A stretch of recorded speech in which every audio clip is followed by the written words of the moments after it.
Pemirsa, hari ini Pengurus Besar Pergerakan Mahasiswa Islam Indonesia atau PBPMII menggelar demonstrasi dalam rangka menolak kenaikan harga BBM yang sudah diputuskan oleh pemerintah sejak 2 hari yang lalu. Demonstrasi ini digelar di kawasan Patung Kuda, Jakarta Pusat. Sebanyak 2.000 kader akan turun ke jalan untuk menyuarakan sejumlah tuntutan kepada pemerintah. Dan sejak pagi, petugas gabungan dengan siaga berjaga di kawasan Patung Kuda dan Jalan Merdeka Barat.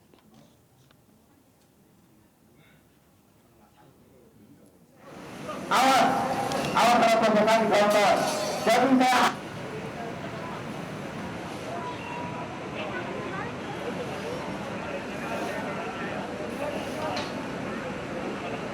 apa kepolisian?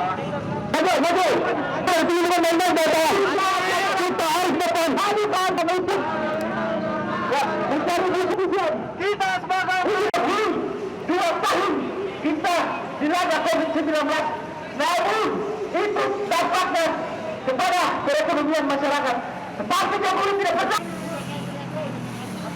Maka ke depan order tuntutan kepada bapak-bapak kepolisian. Awas kalau provokasi dikontrol. Jadi saya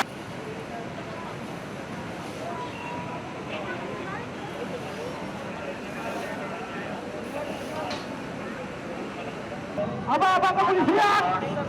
Betul. Perlindungan undang datang. Kita harus depan. Kami tahan pemimpin.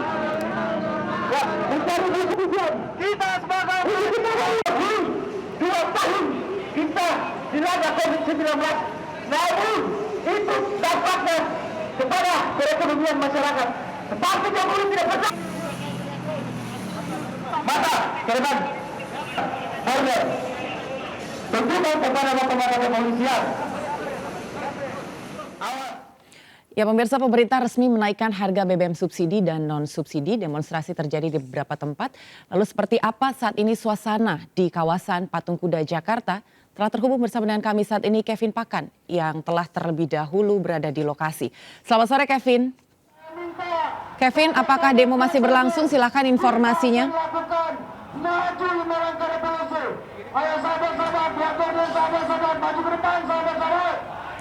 Halo Kevin.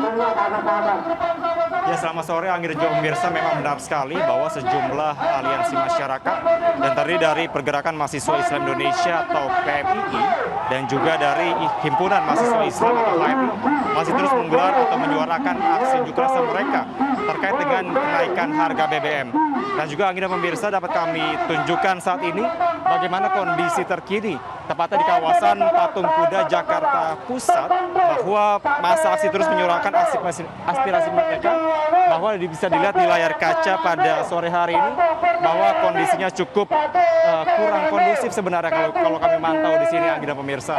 Karena setidaknya kami mantau ada 3 titik kepulan asap yang cukup tebal membumbung ke atas, karena memang kami mantau adanya pembakaran ban yang dilakukan oleh pihak mahasiswa di Patung Kuda, Jakarta Pusat pada saat ini. Nah, memang kami mantau setidaknya ada 4 tuntutan, Anggi dan pemirsa, yang menjadi fokus utama dari mahasiswa menggelar aksi unjuk rasa pada sore hari ini, di mana yang pertama adalah pihak mahasiswa ini menolak secara tegas kebijakan kenaikan harga BBM yang dilakukan pemerintah pada saat ini. Kemudian yang kedua adalah mendesak kepada pemerintah untuk bisa secara serius dan sungguh-sungguh untuk memberantas mafia dari BBM. Kemudian yang ketiga adalah mendesak kepada pemerintah untuk segera menerapkan adanya kebijakan subsidi yang tepat sasaran kepada masyarakat. Dan yang keempat adalah mendorong pemerintah untuk bisa melibatkan kepada masyarakat terkait dengan pembagian dari subsidi ini. Nah, memang kami juga sempat mengkonfirmasi Anggi dan pemirsa kepada Dirlantas Polda Metro Jaya, yakni Kombes Harif Usman, yang menyatakan bahwa nantinya untuk aksi unjuk rasa pada saat ini bahwa belum dilakukannya adanya pengalihan arus lalu lintas. Namun demikian dapat dipastikan pada sore hari ini bahwa di Jalan Medan Merdeka Barat atau tepatnya di belakang saya saat ini nanti sudah dilakukan penutupan jalan karena memang adanya barrier beton, kemudian adanya kawat berduri. Kami dapat kami informasikan saat ini bahwa mahasiswa ini mencoba menerobos atau masuk begitu ke area Jalan Medan Merdeka Barat yang tadi kami sampaikan bahwa sempat ditutup karena memang ini mahasiswa ingin untuk bisa maju lebih dalam begitu ke area Istana Negara. Dan memang kami mantau di sini para petugas yang berjaga di sekitar Jalan Medan Merdeka Barat ini terus melakukan penjagaan, terus membentuk sebuah informasi begitu agar bisa menjaga mahasiswa agar tidak masuk ke area Istana Negara. Sementara itu Anggi, kembali ke Anda. Baik, terima kasih Kevin untuk informasinya melaporkan langsung di kawasan Patung Kuda, Jakarta. Selamat bertugas kembali. Pemirsa, sementara itu Menteri Sosial berjanji akan menyalurkan bantuan sosial bahan bakar minyak sebanyak 2 kali. Pencairannya sendiri akan dimulai pada September. Mensos Tri Risma hari ini menyatakan pendistribusian bansos akan dilakukan melalui PT Pos Indonesia dengan total Rp600.000 hingga Desember 2022. Dan direncanakan sebanyak 20,65 juta keluarga penerima manfaat akan menerima BLT BBM. Namun dari jumlah tersebut yang telah siap sebanyak 18.486.756 juta KPM sehingga sisanya sedang dilakukan cleansing oleh Kemensos terkait keabsahan data. Saat ini dari rencana 20,65 juta KPN penerima manfaat itu sudah siap salur di PT Pos 18.486.756. Sisanya sebesar sedang proses cleansing karena seperti kita ketahui misalkan kita ngumumkan hari ini jam ini 1 jam atau berapa menit kemudian ada yang meninggal. Jadi kita perlu cleansing, masih ada 313.244 keluarga penerima manfaat di PT Pos yang sedang kita cleansing bersama. Pemirsa, keputusan pemerintah menaikkan harga BBM bersubsidi menyisakan sejumlah polemik. Tidak hanya dari kalangan konsumen, tapi juga dari sejumlah ahli. Lantas seperti apa wakil rakyat menyikapinya? Telah bergabung bersama kami saat ini di studio Adian Napitupulu, anggota Komisi 7 DPR RI, fraksi PDI Perjuangan. Serta pengamat ekonomi energi Universitas Gajah Mada maksud kami. Selamat sore Bang Adian dan juga Pak Fahmi.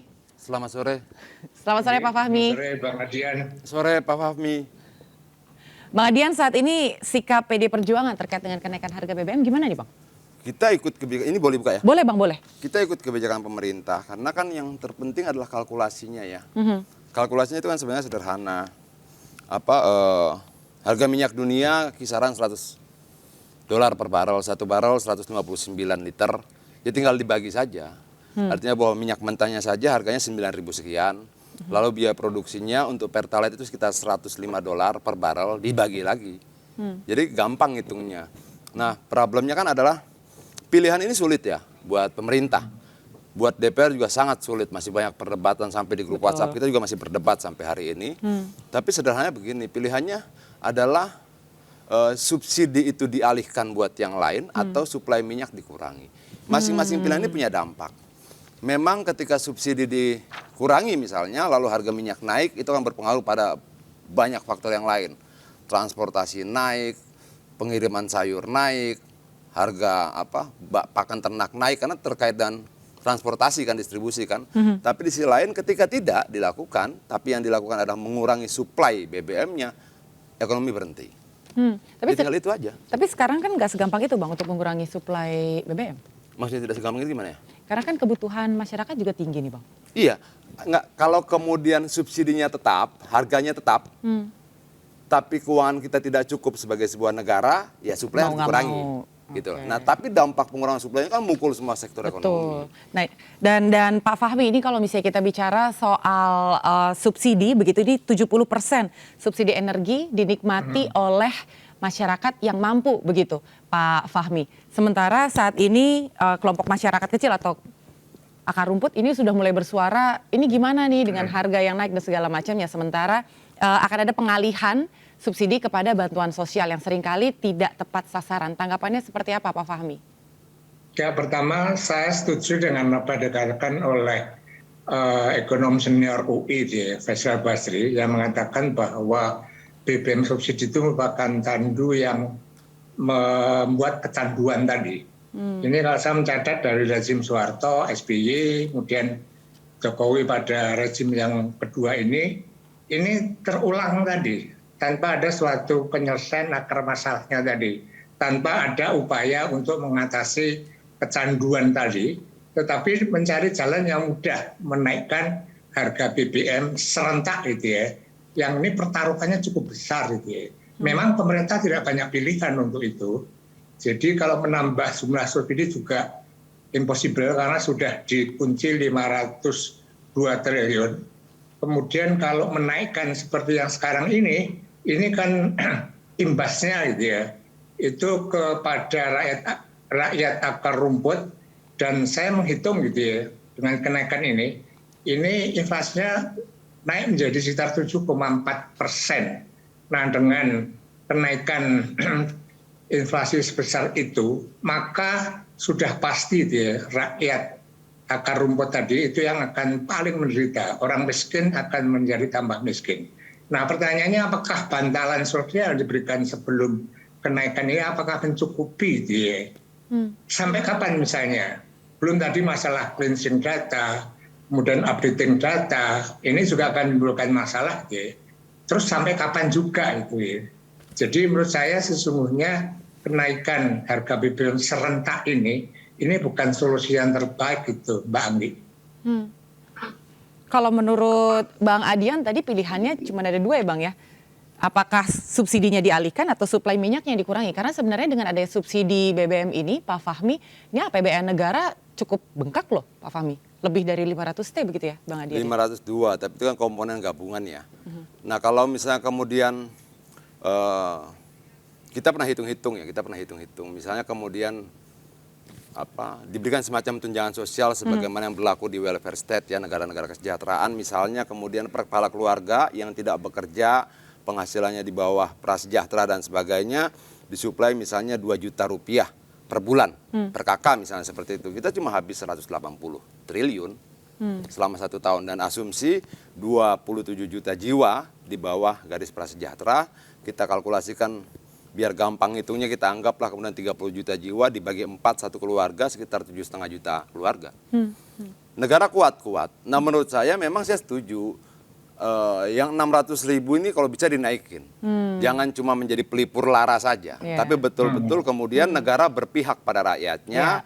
Kita melangkah menjadi negara kesejahteraan yang kemudian menjalankan amanat konstitusi, fakir miskin dan anak terlantar dipelihara oleh negara. Bukan dikasih bantuan oleh negara, tapi dipelihara. Itu tanggung jawab negara dan itu amanat konstitusi. Kalau kita kasih misalnya 4 juta per kakak per bulan, kita hitung cuma habis 360 triliun.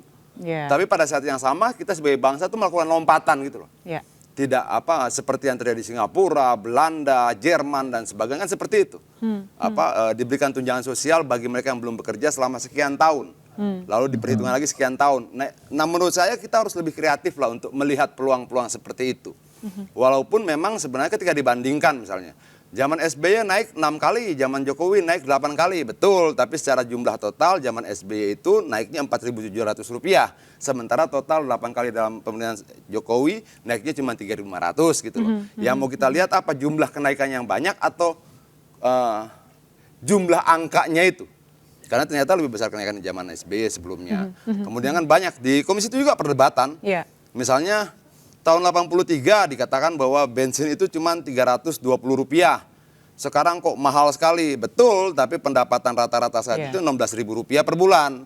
Kemampuan rakyat membeli bensin di tahun 83 itu cuma 50 liter per bulan dari kemampuan gaji mereka. Sementara sekarang kita bisa beli, kalau dengan harga Pertalite 10.000 kita bisa beli 460 liter per bulan. Nah perbandingan ini gitu loh yang harusnya dihitung. Gitu. Ya. Dan Pak Fahmi ini tadi sudah dijawab, ini cukup menjawab sekali dengan tadi statementnya Pak Fahmi. Kalau dari Pak Fahmi sendiri Pak, bagaimana mekanisme yang tepat supaya bantuan itu benar-benar bisa masuk tepat kepada sasarannya? Karena kan selama ini kan persoalannya selalu seperti itu ya. Iya. Pada saat mengumumkan harga BBM, Jokowi kan mengatakan 70% dari konsumen Pertalite itu tidak tepat sasaran. 80% dari konsumen solar itu juga tidak tepat sasaran. Banyak industri besar yang sebenarnya nggak berhak kan untuk memperoleh subsidi tadi. Betul. Nah sebetulnya kalau pemerintah mau sebelumnya ada upaya lain yang menurut saya itu ya, dengan menaikkan secara terbatas gitu ya. Artinya seperti ini, jadi misalnya yang tepat sasaran tadi kan 30%, kemudian yang solar 20%. Nah, buat aja pembatasan gitu ya, yang dimuat dalam Perpres yang mengatakan bahwa Pertalite dan solar itu hanya untuk sepeda motor dan angkot dan juga jenisnya petani, nelayan dan sebagainya. Mereka dengan harga tetap tanpa harus menaikkan. Nah, tetapi yang 70% dan 80% tadi yang karena dibatasi, maka sebenarnya kan dipaksa migrasi ke Pertamax gitu ya. Nah, ini kan sesungguhnya kenaikan harga BBM juga, tapi dilokalisir tadi. Itu barangkali dampaknya tidak seperti sekarang itu tadi gitu ya. Yang ini dikhawatirkan akan menimbulkan keresahan sosial. Tadi demo mulai dari Gorontalo, Makassar, sekarang sudah di Patung Kuda, kan kita tidak menghendaki itu gitu ya. Nah, mengenai bantalan sosial, sekali lagi saya kira ini tidak akan mencukupi gitu ya, untuk menutupi imbas kenaikan harga-harga tadi. Tadi misalnya banyak rakyat kecil yang itu mengeluh gitu ya. Nah kedua itu ya, mestinya juga mulai sekarang ya, sekarang sudah naik lah. Itu bagaimana juga itu keputusan yang terbaik. Nah menurut saya ke depan ini harus mulai dialihkan tadi gitu ya, sistem distribusi dari subsidi dari by product ke by target. Nah, by product seperti sekarang ini, berikan subsidi pada harga Pertalite dan solar, itu sudah pasti salah sasaran. Dan data dari Menteri Keuangan yang salah sasaran itu yang bisa diselamatkan sekitar 190 triliun. Kenapa itu nggak diselamatkan gitu ya? Tapi harus berani memberikan pembatasan tadi dan memaksa mobil-mobil pribadi itu untuk pindah ke Pertamax. Ini barangkali harus segera dipikirkan ke depan gitu ya. Sebab kenaikan harga minyak dunia itu kan unpredictable gitu ya. Misalnya naik lagi menjadi 150, pasti kejadian akan terulang gitu ya. Tetapi kalau pemerintah sudah menyiapkan skema untuk mengubah tadi dari produk ke by targetnya akan lebih baik, dan Jokowi sudah melakukan itu di periode pertama gitu ya. Dan sangat berhasil menurut saya. Jadi subsidi yang besar tadi dialihkan untuk membangun infrastruktur, sementara yang dengan menaikkan harga itu ya, yang tidak yang berhak memperoleh subsidi tadi dia memperoleh bantalan sosial dalam jumlah yang besar. Jadi maksud saya agar BBM subsidi ini tidak menjadi candu itu ya. Maka masalah kecandunya itu yang harus diselesaikan tadi gitu ya.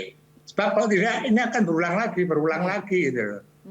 Baik Pak Fahmi, kita akan jeda dulu sesaat Pak Fahmi dan juga Bang Adian. Nanti kita akan membahas bagaimana pemantauan terkait dengan pembatasan BBM subsidi ini. Pemirsa, kami akan kembali usai jeda, tetap bersama kami.